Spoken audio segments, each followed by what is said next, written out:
Fox News legal analyst Greg Jarrett said Wednesday that the incriminating evidence that the Biden administration was colluding with social media companies to censor viewpoints was compelling. United States District Judge Terry A. Doughty of the U.S. District Court for the Western District of Louisiana issued an injunction Tuesday prohibiting Biden administration officials with multiple agencies, including the Federal Bureau of Investigation and the Department of Health and Human Services, from contacting social media companies to push for the removal, deletion, suppression, or reduction of content containing protected free speech. This injunction by a federal judge is a very important step in reining in government abuse of power, Jarrett told Fox News host Trace Gallagher.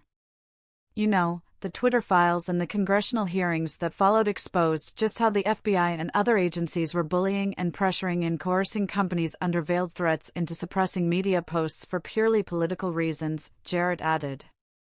Doughty denied the Biden administration's motion on March 20 to dismiss the suit brought on May 5, 2022, by Republican Attorneys General Eric Schmitt of Missouri and Jeff Landry of Louisiana.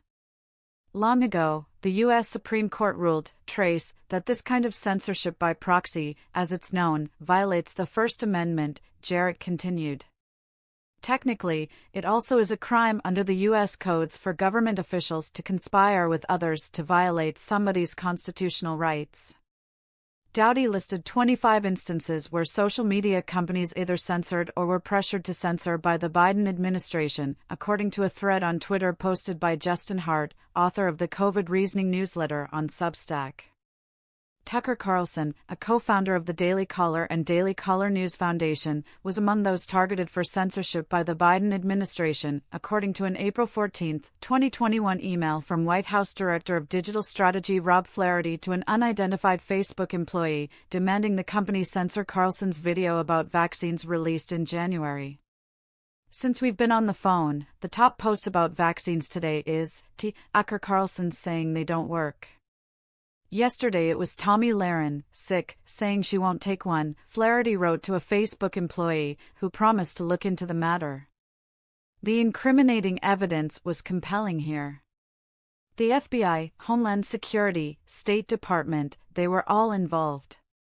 They were colluding with platforms to forbid dissent, Jarrett said. The judge didn't buy for 1 minute the DOJ's rather vacuous argument that their only intent was combating disinformation in the name of national security.